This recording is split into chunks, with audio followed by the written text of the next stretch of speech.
Modul 5 ya. Assalamualaikum warahmatullahi wabarakatuh teman-teman. Hari ini kita usahakan 2 modul juga untuk akuntansi manajemen.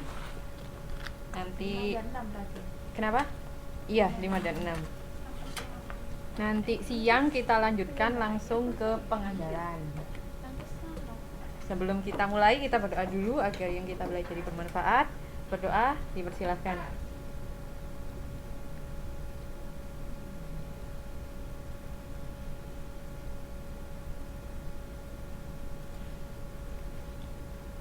Selesai. Oke. Saya sambil duduk ya. Iya.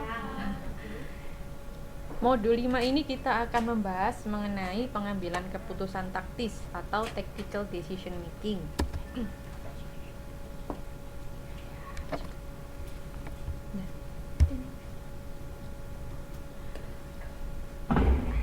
Konsep cost diferensial atau differential cost konsep menggunakan ABC lebih relevan digunakan pada pengambilan keputusan jangka panjang, sedangkan analisis cost diferensial untuk keputusan jangka pendek. Ada 6 langkah proses pengambilan keputusan taktis. Yang pertama dengan mendefinisikan masalahnya dulu, terus mencari tahu alternatif-alternatifnya, mengidentifikasi cost dan manfaat pada setiap alternatif, terus menghitung total cost dan manfaat dibandingkan total cost dan manfaatnya, memasukkan nilai-nilai faktor kualitatif, dan baru membuat keputusan. Kalau jenis keputusan jangka pendek, jadi keputusan taktik itu taktis itu jangka pendek. Taktis itu jangka pendek. Sekarang jenis-jenis keputusannya, yang pertama contohnya menerima atau menolak pesanan khusus. Terus mengevaluasi alternatif membeli dari pemasok luar atau membuat sendiri. Yang ketiga, menentukan apakah akan menjual atau memproses lebih lanjut. Yang keempat, memperluas, menutup, atau menghilangkan suatu fasilitas. Ini sebelumnya sudah kita bahas kan sebenarnya. Nanti akan dibahas lebih lanjut di belakang. Kemudian analisis cost diferensial adalah analisis yang menentukan tingkat yang diinginkan dari suatu keputusan dalam jangka pendek.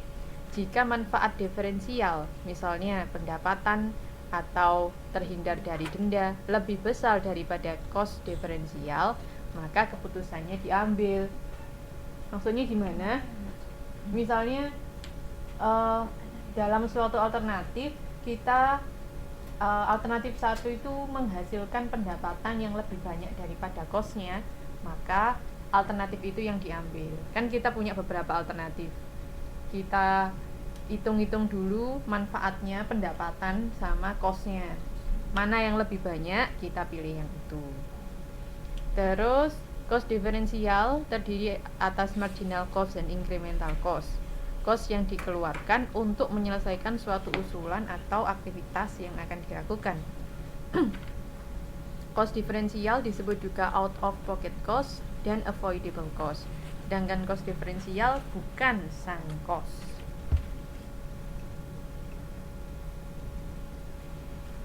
Ini sekarang cost variabel pada umumnya adalah cost relevan dalam analisis cost diferensial, yaitu dikeluarkan pada saat aktivitas dilakukan dan dapat dihindarkan saat tidak dilakukan. Ini kan sebenarnya definisinya cost variabel kan. Kalau kita memproduksi, ya kita mengeluarkan cost variabel. Kalau kita nggak memproduksi kan tidak keluar. Beda dengan cost tetap. Cost tetap kan meskipun kita produksi atau enggak tetap dikeluarin. Nah, cost tetap dapat dikategorikan sebagai cost diferensial jika saat melakukan aktivitas terdapat penambahan cost tetap. Karena cost diferensial itu hubungannya kalau kita berubah, dia berubah. Ya, itu disebut cost diferensial.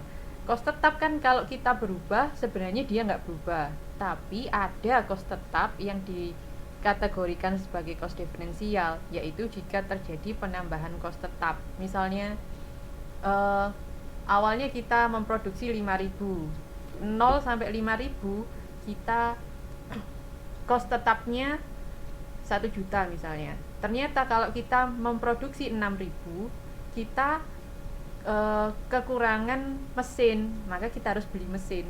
Nah, perbedaan ini kan berarti kos tetapnya berubah. Kita beli mesin satu lagi. Nah, kan ada biayanya. Perbedaan ini bisa masuk kos diferensial. Oke. Sekarang kos kesempatan atau opportunity cost, yaitu nilai ukur yang dikorbankan karena menolak alternatif penggunaan terbaik dari sumber daya. Ada kos terkait juga disebut imputed cost, kos hipotesis dari suatu sumber daya yang diukur dengan nilai gunanya dengan ukuran arbiter. Ini sekarang adalah ilustrasi di halaman 5.6. Nah, ini di halaman 5.6 diasumsikan mesin beli dengan harga 4.200.000 setahun yang lalu, terus didepresiasi selama 2 tahun sebesar 2.100.000. Mesin tersebut tidak diperjualbelikan atau ditukar. Pada akhir tahun pertama, mesin tersebut mempunyai nilai neto 2.100.000. Namun mesin butuh diperbaiki atau ditukar. Asumsikan bahwa untuk membeli mesin baru adalah 7 juta, sedangkan memperbaiki mesin adalah 3,5 juta. Operasi keduanya adalah 2.500 setiap jam. Mesin baru adalah mesin semi otomatis sehingga mengurangi kos tenaga kerja 10.000 menjadi 9.500.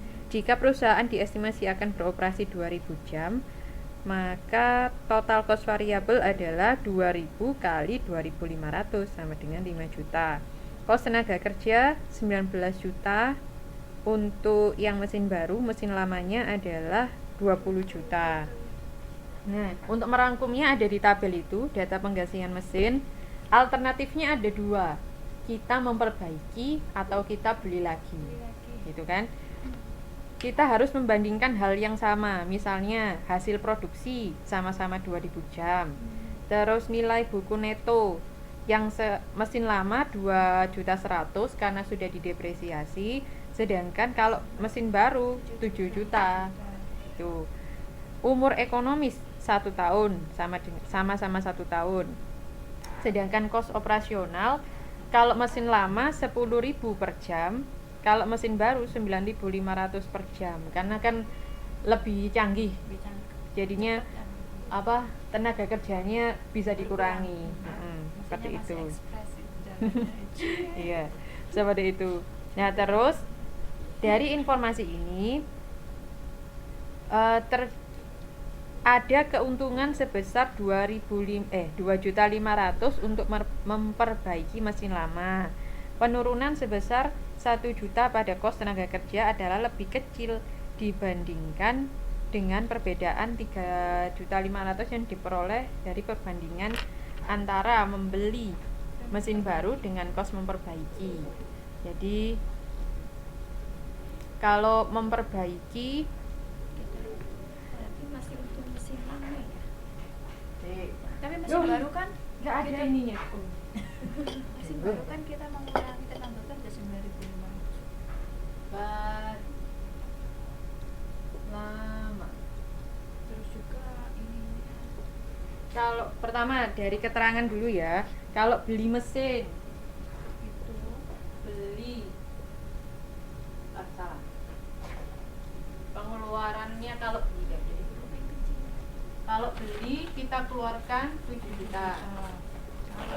Kalau lama kita memperbaiki berapa? cuma 3.500.000. Ibu putar ke belakang. Oke. Ini ya. Terus tenaga kerja yang baru itu naker kita mengeluarkan di sini 19 juta ya. 9.500.000 yang baru. 9.500.000 yang lama Yang lama